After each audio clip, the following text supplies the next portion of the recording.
The beat plug. The beat plug. The beat plug. The beat plug.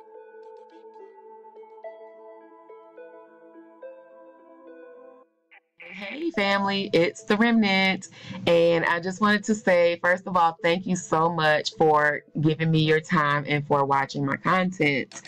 Welcome to all the new subscribers, and thank you so much for your support for all the current subscribers. I welcome you all, and I thank you so much. Now today, I just wanted to share the PDF that I found, and it's really more so for your information.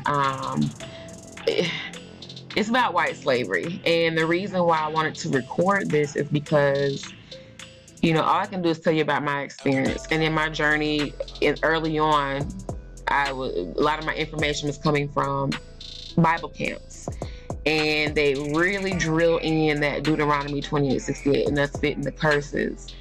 And I mean, I don't disagree that we fit the curses, because all of that happened to us as melanated people, Americans or otherwise.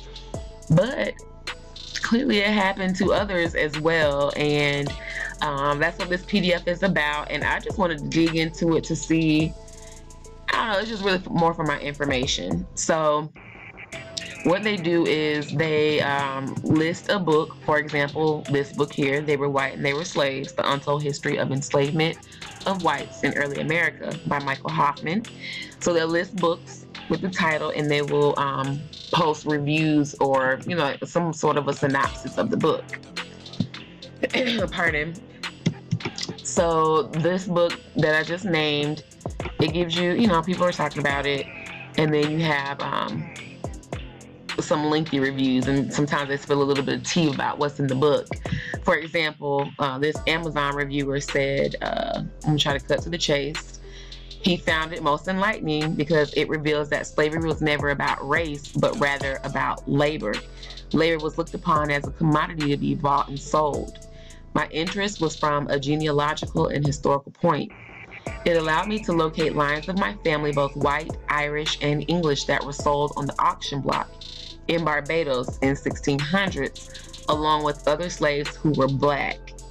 Okay, and then the rest is his opinion. But that being said, it just makes you wonder, you know, where does it fit into the big picture? So I'm going to pause there, and then we're going to go down to another one.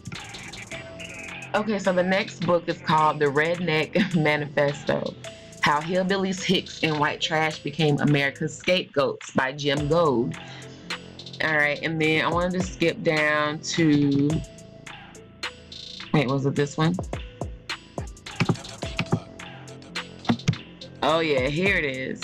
This Amazon reviewer, Mr. Trigler, I like the way he thinks. He says, Gold discusses what a nightmare it would be for the upper crust if poor whites and blacks quit fighting each other and united to vanquish a common enemy. Now, let me tell y'all, I feel like I need to put this on a t-shirt, because quiet as it's kept, when you really get down to the meat of it, the people who are out in the streets claiming to be racist and acting ignorant, you know, those aren't even really the people who I'm talking about when I say, you know, whites. Really and truly, when I talk trash on Instagram about, you know, history or whatever, it's not the random people in the street, it's the people who can actually make a difference. These lawmakers, these people in power. If you stay in the next hood over from me, or, you know, what would be considered somewhere where quote unquote white trash stays, my nigga, we in the same boat. Because it really boils down to, like they said, classism. Okay, and then they pin us against each other in these lower socioeconomic statuses. They pin us against each other, doing some dirty work for them. Like, it's just really, it's ignorant. And the sooner we realize that, the sooner some things will change. You know, I'm all about self-preservation, the preservation of me and mine and my people, you know, but we can put those things aside to realize that we do have a bigger common enemy. And just like Mr. Trigler said, all right, I'm not gonna be petty and dwell on it, but y'all get the point. I mean, there's a lot of other factors that come into play, but this is definitely also a factor. So let's go down to our next one. And it's called Labor in America, A History by Foster R. Dulles or Dulles.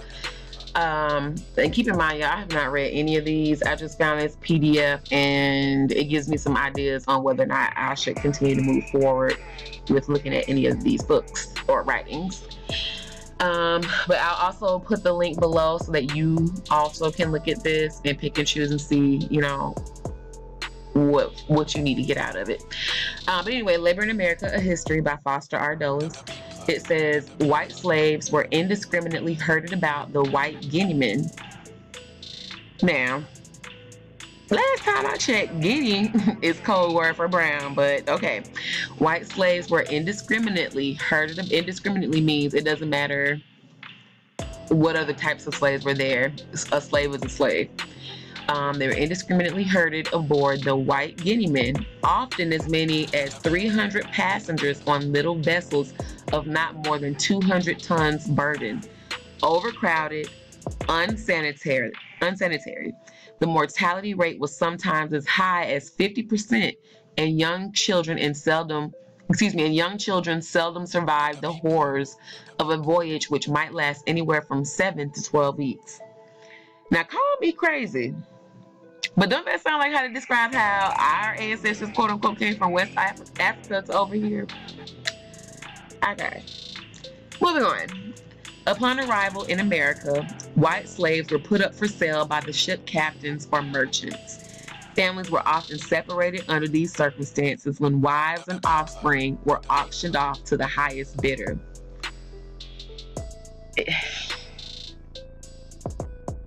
See, this is why you can't throw everything away. A lot of people see white on anything and just dismiss it. Somebody lying. Somebody is lying. It just makes me so sick. Cause like, what are we supposed to make of this? And I'm not saying that it didn't happen. Clearly it happened.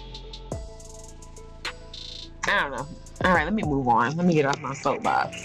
Which I know y'all feel me, right? Okay.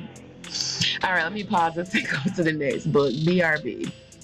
Okay, so the next book that they list is called White Servitude and Black Slavery in Barbados, 1627 to 1715. And keep in mind, I'm not going through every single book on the PDF, just going over some. I'll leave the link. Feel free to search, dive in, and enjoy. But this book by Hillary Beckles, McDonald, whatever. The quote is from page 5. It says, white slaves found themselves powerless as individuals, without honor or respect, and driven into commodity production, not by any inner sense of moral duty, but by the outer stimulus of the whip. I mean, can somebody help me? Like, am I missing something here? If they wouldn't have put the word white, oh, shame, it didn't highlight, but you know what I mean. If it didn't put the word white, I would think they were talking about just a description of what happened with our ancestors, but hey, I don't even know. Let me just go down to the next one. The Curse of Cromwell, A History of the Ironside Conquest of Ireland, 1649 through 1653 by D.M.R. Essen. Here's what it says about Irish slaves. Irish religious leaders were herded into internment camps throughout Ireland and were then moved progressively to the ports for shipment overseas like cattle. Now, let me read the rest. Altogether, more than 100,000 Irish were shipped to the West Indies, where they died in slavery in horrible conditions. Children weren't the only victims. Even 80-year-old Irish women were deported to the West Indies and enslaved.